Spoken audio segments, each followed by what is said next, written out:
Well, we're in the study of Philippians, and it's an incredible book. I'm just enjoying studying it. We're looking this morning at a great passage, Philippians 1, verses 19 through 26. And in that, let me even take a moment just to kind of share a personal note. Part of what even happened last week, as I had some of these health concerns, blood pressure and some other things that gave some risk, I was preparing to study this message and this passage, and one of the things that I have in my memory bank is that a good friend of mine who preached on this passage, and, live as Christ, to die as gain, his hope is heaven. And he was sharing how, that his hope was heaven. That's where he wanted to be. But God had him here. And as long as he was here, he's going to serve God. But when God was done with him, he's out of here. And he dropped dead and died right there. And memorable sermon illustration, I didn't want to do that to you. And so I thought, okay, I have a heart concern. Okay, let's not take that risk. Sandy said, okay, yeah, that's in back of my mind. It's like, okay, it's good to take a week off. But it is an incredible passage. And I'll share a little bit. It's been a very relevant passage for me to reflect on this week because it deals with even questions of saying, how do I view a health concern? How do we view things from this perspective? A great, great passage. If you have a Bible, again, I'd invite you to turn there, leave it open. Let me begin by reading the verses we're going to focus on this morning. Paul writes, "For I know that through your prayers and the help of the Spirit of Jesus Christ, that this will turn out for my deliverance, as it is my eager expectation and hope that I will not at all be ashamed, but that with a full courage, as now as always, Christ will be honored in my body, whether by life or my death. For me to live as Christ and to die as gain. If I am to live in the flesh, that means more fruitful labor for me. Yet I shall not, what shall I choose? I cannot tell. I am hard pressed between the two. My desire is to depart and to be with Christ, for that is far better. But to remain in the flesh is more necessary on your account. Convinced of this, I know that I will remain and continue with you all for your progress and joy in the faith, so that you may in me, you may have ample cause for glory in Jesus Christ because of my coming to you again." May God bless the reading of his word. Let me pray. Father, thank you for the privilege that we do have to come together and look at this passage. Father, for the hope that it is provided. Father, even for the hope and meaning that it's meant to me as I've reflected on just my situation these past couple weeks. Father, thank you for what you're teaching me, and I pray that you would now teach me, or teach through me and in spite of me. Father, help your truth to go out and help each one of us to hear and understand and to apply what you may have for us this morning. Father, we pray this in Jesus' name. Amen. In the past couple decades, there's been a lot of reporting about how our culture has become more and more disengaged from God, disengaged from anything spiritual. You hear about the rise of the nuns. It's not talking about the Catholic nuns. It's talking about people who identify themselves as none of the above, no religious affiliation. And again, this isn't surprising. Our culture increasingly has tried to remove any discussion of God or the Bible from any discussion out there through media with anything. And yet, in spite of this, there are certain things that, even though we're taking all this out, people are becoming less religious, there are certain truths that yet still the vast majority of Americans believe. And one of those is the belief in heaven. A most recent survey showed that 81% of Americans still believe in life after death. Another 9% say they might believe it, but they're not sure. 73% basically say they believe in heaven as it is described in the Bible. So even as people become more and more disengaged from any faith, they still believe that there's a heaven. Now, what exactly it is, how people get there, it might differ, but there's still something that tells them that there's something after this life. I think about Ecclesiastes 3:11, where it says that God puts eternity in the hearts of man. I think that's true. Have you ever wondered what heaven is like? Is it an important question for even us to ask? Should we try to understand heaven? What does the Bible teach? And well, that leads me to a question that I want to start with, just to kind of get you thinking. The question is this: does what we believe about heaven make any difference in the way that we live our lives here on earth? Should it? As followers of Jesus Christ, who believe that there is a heaven, should what we think about heaven make any practical difference in our day-to-day lives? Now, as we get ready to study the verses we're going to dive in this morning, we're going to see that Paul answers that, at least in his own life. First, we're going to see that he thought a lot about heaven. And second, we're going to see that what he thought about heaven not only changed his thinking, it actually changed his actions. And what we're going to see is that his example, he's giving us his example so that it will help shape our thinking and lives as well. Now, before we again dive into these, let me take a couple moments to kind of set the context of the verses that we're going to look at this morning. We have seen in our study up till now that Paul is writing this book in Philippians to the Philippian believers because they were depressed, they were discouraged, they were concerned, they were worried about Paul and his circumstances. And yet, before Paul talks about any of the specific concerns that they had, he starts off and he gives them principles that lead to joy. So actually, that's the incredible thing. As much as it was a book written to all kinds of problems, joy is the primary theme. It's actually the word joy or rejoice 14 times in the book. And yet it's based on certain foundational truths. And he starts by laying this foundation. In fact, right off the bat, he starts off and he says, okay, let me give you these ideas. Before I get to the application, let me tell you the foundational ideas, starting with the foundational promise of Philippians 1:6.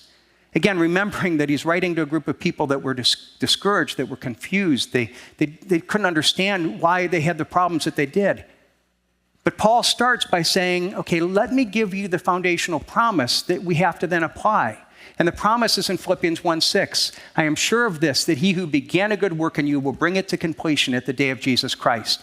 I am sure of this. I'm sure that God has begun a good work, that God is at work in his life. He's bringing it to completion, that he is in charge of everything that is happening. In fact, this is the central promise of the whole first chapter. Everything that he says is beyond this is really applying this to our lives. And from this great promise, we also see that he has a purpose, a kind of foundational purpose. You see, because if we look at, especially Philippians 1, what we see is that Paul's primary goal in life was not just to have an easy life, a simple life, a prosperous life. In fact, he was having all kinds of problems. If that was his goal, there would be reason to be discouraged. There are a lot of churches today that teach that should be the goal for us as Christians, that we should seek after the comforts of life and we should seek after God as a means to get those things. If we do the right things, God will give us what we want.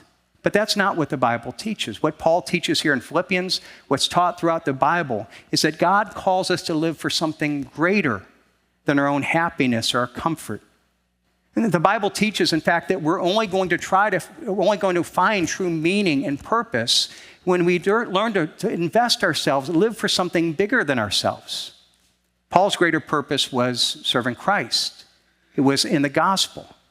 That's what allowed him to say, for example, in verse 12, while he's sitting in prison, that he could say, I want you to know, brothers, that what has happened to me has really served to advance the gospel. Is he happy in prison? Is he happy? No, that's a bad thing, but he saw the gospel as being more important than his freedom. That's why he says in verse 21, for me to live is Christ and to die is gain. And so he's saying the very purpose of my life is to live for Christ. And so if we look at this whole chapter, it's obvious that Paul isn't primarily concerned about his comfort or his freedom or the things that we would seek after life. It allows him to be able to sit in prison and not say, God, why are you doing this to me? God, why are you letting people attack me? Why are you letting people attack my name? No, his primary concern is how is this impacting the gospel? Now, Paul's not trying to be a martyr, and that's important to realize. He's not saying, well, I'm just going to embrace a self-denial and be miserable. And no, remember, what's the theme of the book of Philippians? It's joy. And so what he's telling us is this is the path of discovering joy. Now you say, well, that doesn't seem to fit. Well, here's what Paul is teaching, what the Bible teaches. If we make the pursuit of our happiness our primary goal, we'll never find the happiness we pursue. But here's the secret that's taught in this book and taught throughout the Bible, is when we look for something and live for something bigger than ourselves, we discover joy as a side benefit. And that's what's defining Paul here. That's what he's teaching us. And so he's seeing this incredible promise. He's seeing this purpose that's something bigger than himself, and it gives him a different perspective, a foundational perspective. Throughout the series, we're even using half glass, half full, half empty glass. And Most people we think of, optimist or pessimist. The optimists only see the positive. The pessimists only see the negative. And the problem is that that's limited in perspective. One of my favorite illustrations on the difference between the optimist and the pessimist comes from the classic movie VeggieTales. And if you don't know VeggieTales, you're missing something in life. Children's stuff, but it's ultimate.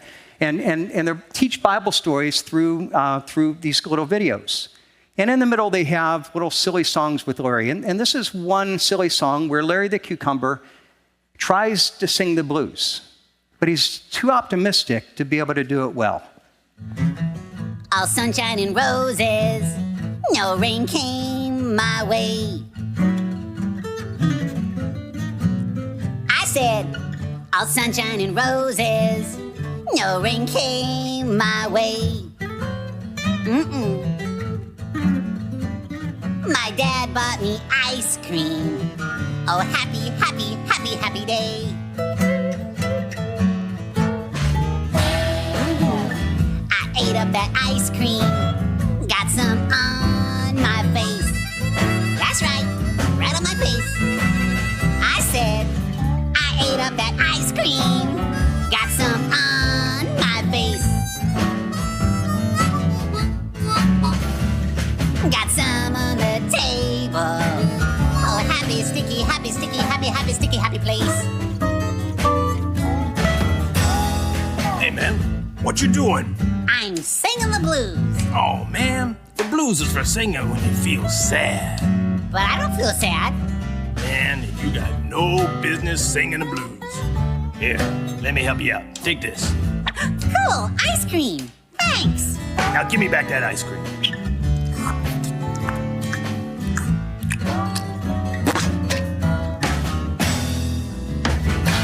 You took my ice cream.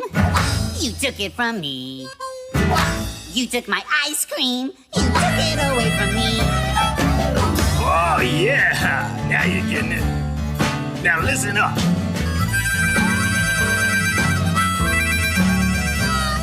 But I'm still not sad. I'll just have a cookie. No, man. You almost had it. Come on, like this. You took away my ice cream. You took it away from me.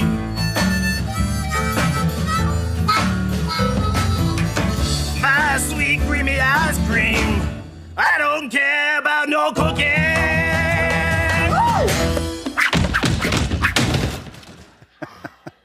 Now try it again. My cookies and ice cream, they both gone away. That's right. Feel it. My cookies and ice cream, they both gone away. Oh, sweet, man. Sweet.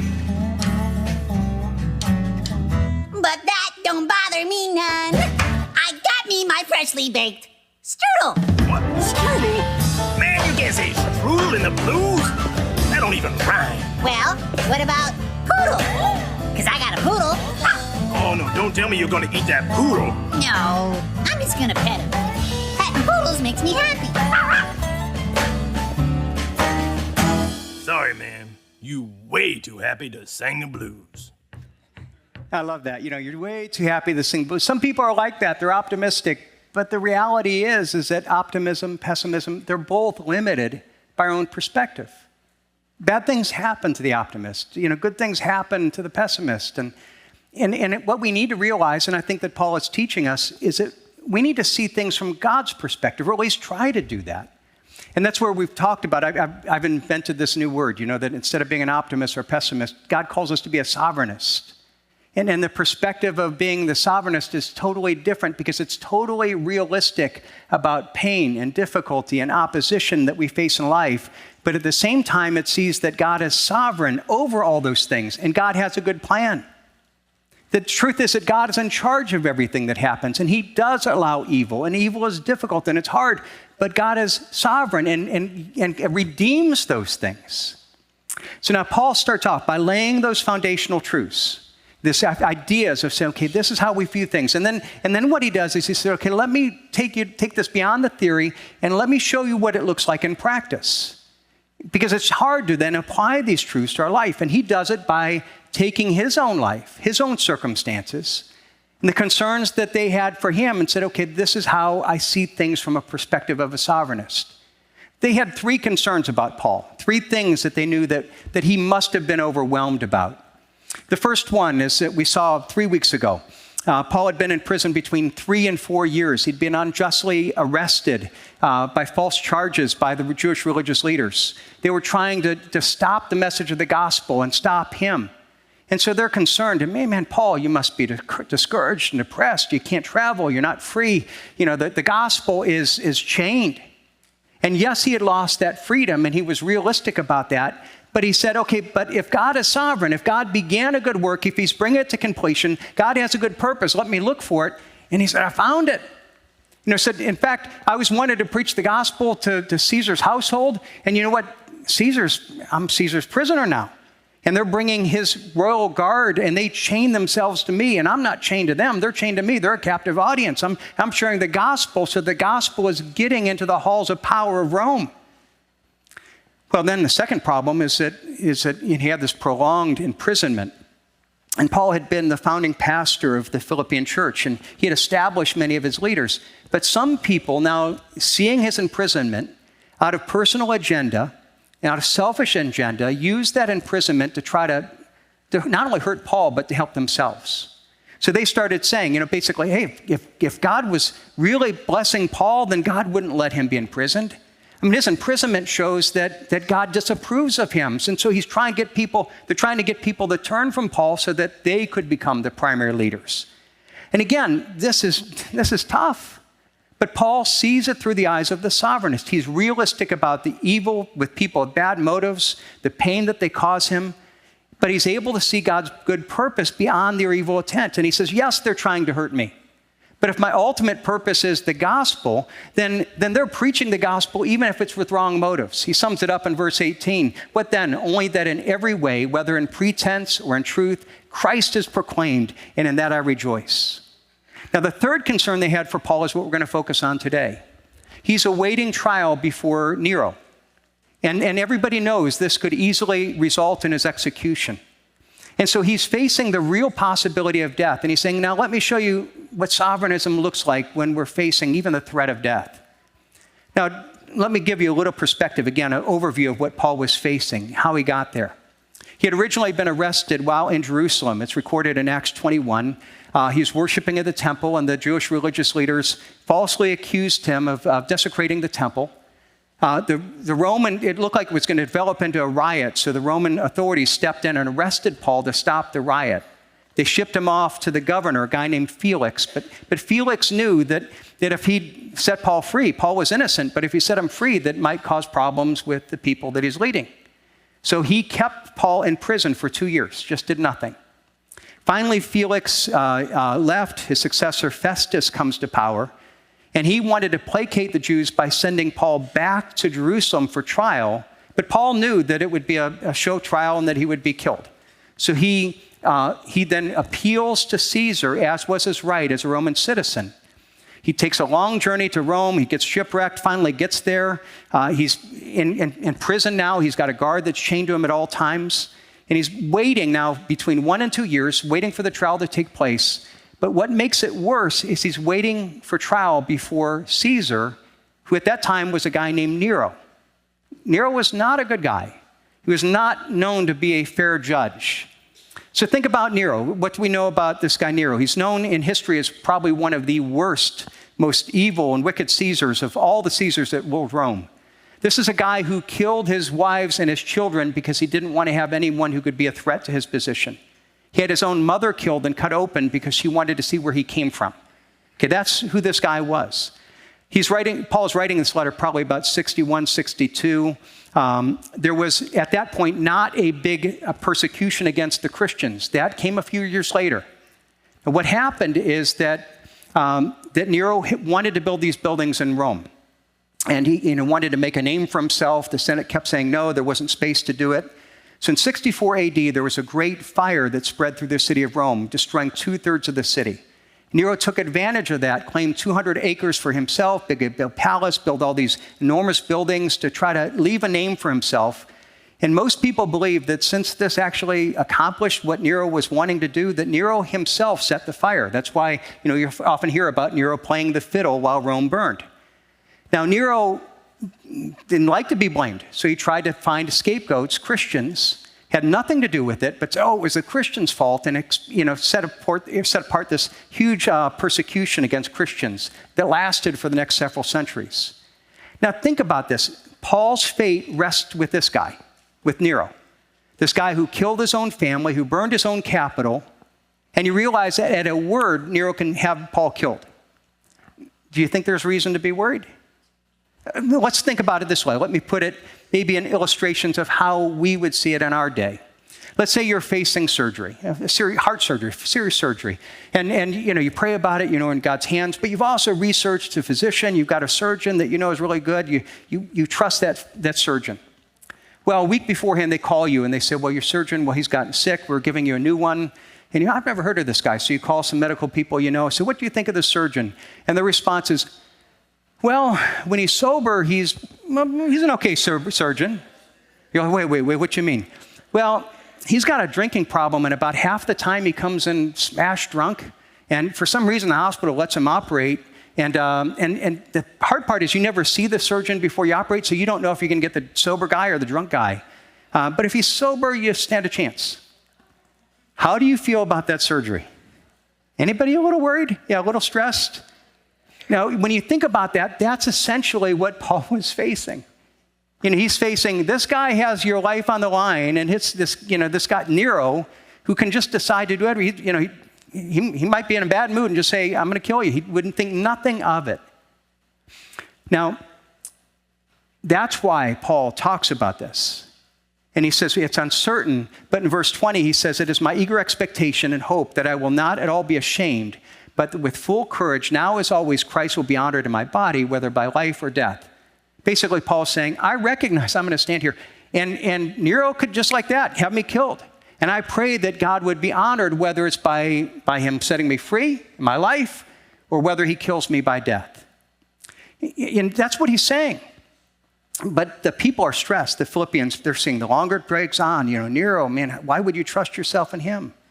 But is Paul stressed? Look what he says in verse 21. For to me to live is Christ and to die is gain. But if I'm to live in the flesh, that means more fruitful labor for me.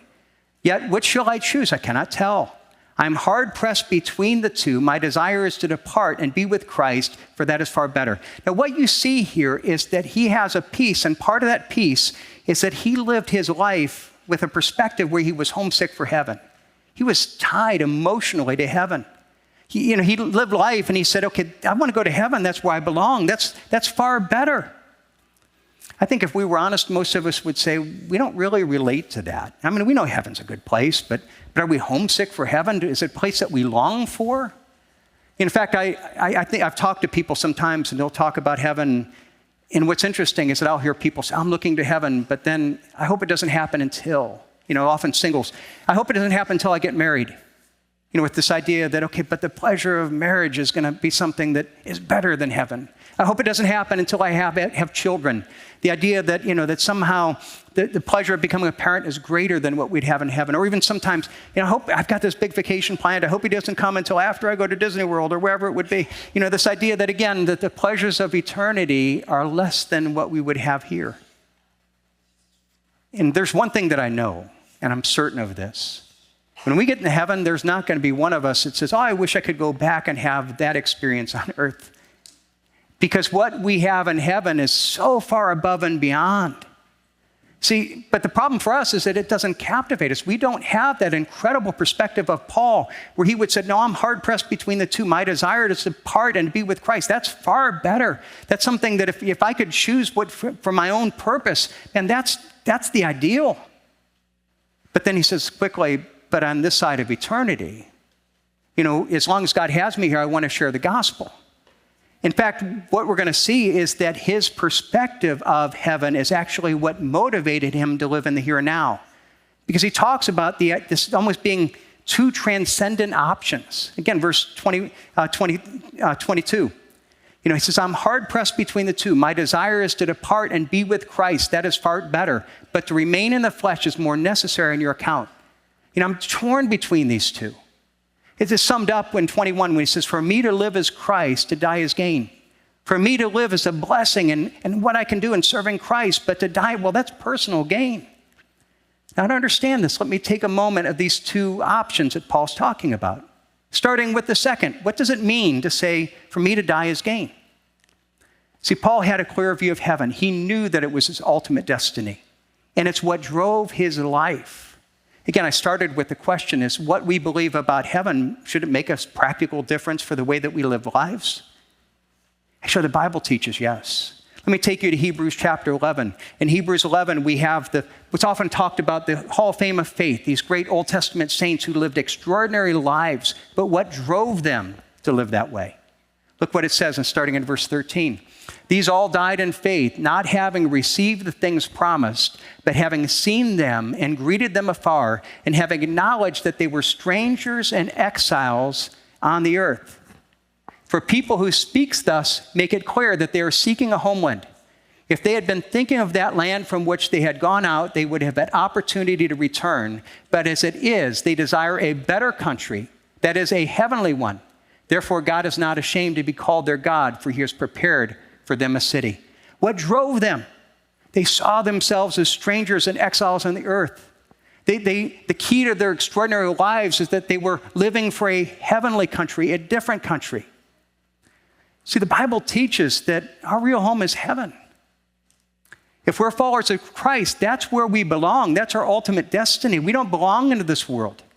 And if we think we do belong into this world, what happens is we're going to live for this world's pleasures and this world's approval. But on the other hand, if we realize I don't, then those things don't have that much sway on me. They don't move me. In some ways, somebody said, I think you'd see it like, in some ways we're like a scuba diver. And you think about a scuba diver. This is a guy that belongs on the land. That's his home. That's where he belongs. But for a period of time, he takes a tank of air on his back. And he goes down to where he doesn't belong for a purpose. Maybe he has a job, whatever it would be. But he goes down there for a limited period of time. But what happened if he forgot that he actually belonged on land? What if he thought that this was his home? What if a scuba diver started to think that he was a fish and started to somehow build up some kind of treasure, some kind of kingdom under the water? No, that'd be silly. No, he's not a fish. He's a person. He's got limited time. It's going to run out. And that's the idea that the Bible teaches. When the writer of Hebrews says that we seek a better country, a heavenly one, what it's saying is that we need to realize that we have a limited amount of time here on this earth. And in that time, we're exiles. For all of us, sooner or later, that tank's going to run out, and we're going to go back to where we really belong. See, that's what drove the Old Testament saints in Hebrews 11. That's what drove Paul, that they had this transcendent hope, the confidence of their eternal blessing. The promises of heaven were more real to them than the promises of earth. So they lived their life in the pursuit of the purposes of heaven. I think one of the reasons we struggle with this is we don't really understand heaven. I mean, there's not even a lot in the Bible that describes heaven. How do we understand heaven? And the problem is that heaven is beyond our ability to comprehend. It's a place where we are with God. And so therefore, being with God, since God is the source of these things, it is a place where we have pure joy and pure love, pure peace, pure pleasure, in ways that we can't begin to imagine in the here and now. I love how C.S. Lewis described it. He says that this world is shadow world. And so all the pleasures we have is a shadow. So how do we enjoy the shadow but realize that there's something real? We can't even understand the reality that's making the shadow. One of the best illustrations that I think in the Bible of this is in Revelation, where it says that the streets of heaven are made out of gold. It's actually an incredible picture that teaches something very meaningful. So let me ask you this. What is the most precious thing on earth, materially? And many of us would say gold. I mean, that's what people have fought for and struggled for and to obtain. And man, it's incredibly valuable. But what's the most base thing, the most worthless thing on earth? Well, dirt. I mean, it's so worthless that we make streets and paths to walk on it. Now, when the Bible tells us that the streets of gold or heaven are made out of gold, his point is that the most precious thing here on earth is the equivalent of the dirt of heaven. It's used in heaven to pave the streets. And so if all we can do is understand, you want to understand what heaven is? Well, all I can do is describe its dirt. You see, I can't describe anything better than the dirt. It's beyond our ability to comprehend how wonderful it is. I mean, I think about there's an old joke about a guy who just knew that, everybody says you can't take it with you. And so he just prayed and prayed, God, I pray that you allow me to take something with me. He lived his life and, defined by the pursuit of material possessions. And he had this vision that God said he could take one suitcase with him. And so he thought about, what am I going to do? What am I going to put in that suitcase? So he took all his wealth and he sold all that it was. And he took the suitcase and he filled it with gold bars. And then when he died, sure enough, God transported him to the gates of heaven, and he has this suitcase with him, and he's dragging this incredibly heavy suitcase with all these gold bars. And St. Peter comes to him, and he says, you can't take anything with you. Nobody's allowed to do that. And he said, no, God told me I could. And Peter looks at it and said, well, I guess you can. Let me ask you, what would you take into heaven? And the guy sits back with pride and unzips his suitcase. And Peter looks inside and says, pavement? Why would you want pavement? That's the whole idea.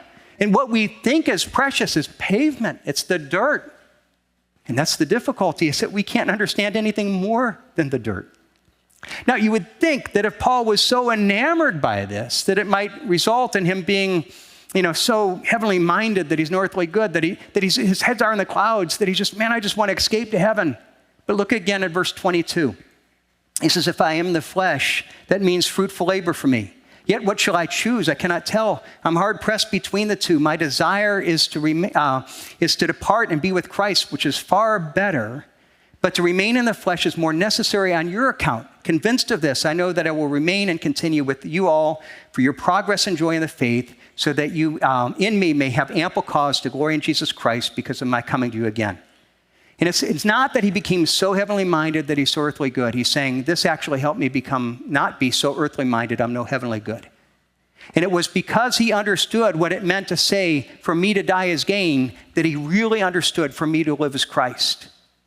Because the fact of the matter is that if what really matters is eternity, you see, then why would I live my life storing up treasures under the water where I'm just here for a short period of time?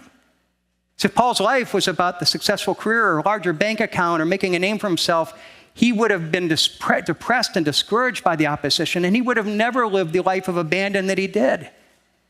My friends, the same thing is true for us today. See, if we live for the pleasures and the goals of this world, we'll be a little different than the rest of the world, but we forget that we're really scuba divers. We're just here for a short period of time. But on the other hand, if we live a life defined by the pursuit of eternity, our lives will be marked by the abandonment.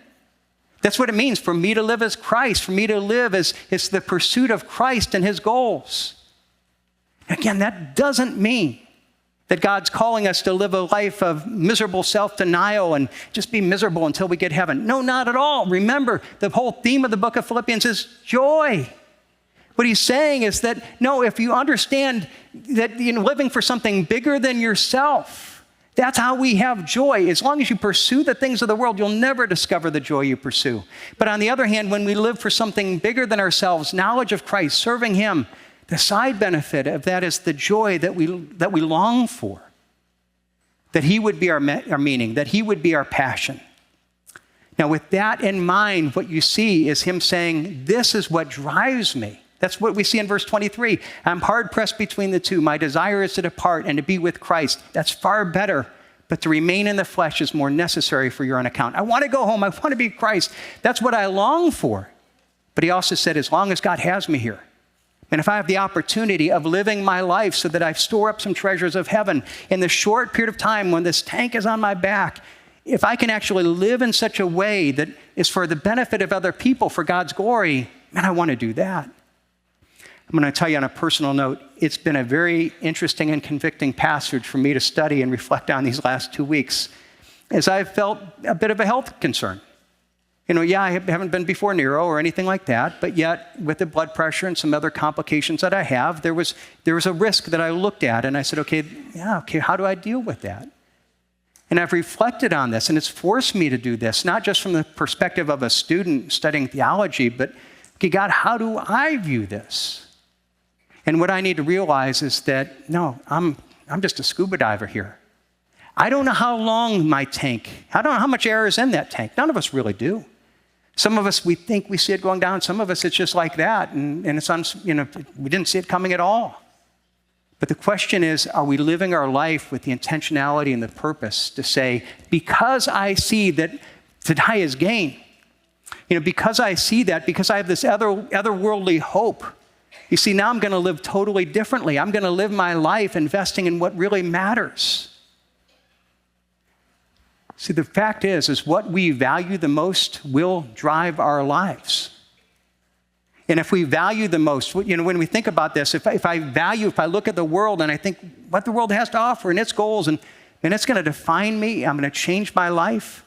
But on the other hand, if what I desire most is heaven, with Paul, if I'm focused on storing up treasures in heaven, that's going to totally change the way that I live. That's what we see with Paul. And again, not just in usefulness to Christ, but discovering meaning and hope and joy. It's the idea that Jesus teaches in Matthew 6. He says, do not lay up for yourselves treasures on earth where moth and rust destroy, where thieves break in and steal. It's temporary. It doesn't last. But no, instead lay up for yourself treasures in heaven where neither moth nor rust destroys, and where thieves do not break in and steal. For where your treasure is, there will your heart be also. Now, the convicting part is that we can also imply the reverse of that. So if we were to look at how we invest our lives, what do you think about through the week? Where do you spend your time? Where do you spend your energy? Where do you spend your money? Where your treasure is, that's where your heart is. And I can say I value Christ, but if I'm not putting any treasure there, if I'm not putting time there, I don't. And I'm not saying this out of guilt, but it's saying that God calls us to live this way, this radically different life, because it's investing in the things that matter, and that's where we find joy. That's where we find purpose and meaning. Even the transcendent hope that takes us through the crises and the uncertainty of life. See, just in closing, the fact is, either we're going to live life to pursue a slice of heaven on earth, and as Americans, we have the opportunity of doing that. We can pursue pleasures and comfort and try to say, how can I extend my life, and how can I put more air in the tank, and how can we can try to do all that. And that's kind of a unique challenge in the prosperity that we live in the American culture. And we can try to say, can I get as much of that as I can? And can we get a little bit of joy? Can it? Yes, there's, they say, you can't buy happiness. You can rent it for a little while, but it all goes out. It's just, you can live that, or you can say that, yes, that will be passing. And instead of putting a slice of heaven, I want to live my life here on earth to store up treasures for myself, for my future in heaven. Recognizing that I'm not only storing up treasures there, but in the process, I'm discovering the blessing of God, the joy of living a life of meaning and purpose that allows me to transcend the circumstances. That's what God calls us to. Can you say, for me to live is Christ? Is that true? If you're here today and you don't have a relationship with Christ, it starts with that, recognizing that Jesus Christ died on the cross for you so that you can know him. And it starts by saying, God, I agree with you. I'm a sinner. I ask you to forgive me. And you can do that where you're at, and he will. And then for each one of us to say, that's not only a part of my life, but I want to say that's my life. For me to live as Christ. I want to live in a way that invests in the things that matter for eternity, and to discover in that the joys and blessings that come with being a follower of Christ. If you have a question about the message, Community Church, or Jesus Christ, send us a text to 330-400-3242. You can learn more about our events and community groups at ccpl.life/connect. There you can also send in a prayer request. We would love to pray for you. Have a blessed Lord's Day, and we'll see you on Sunday.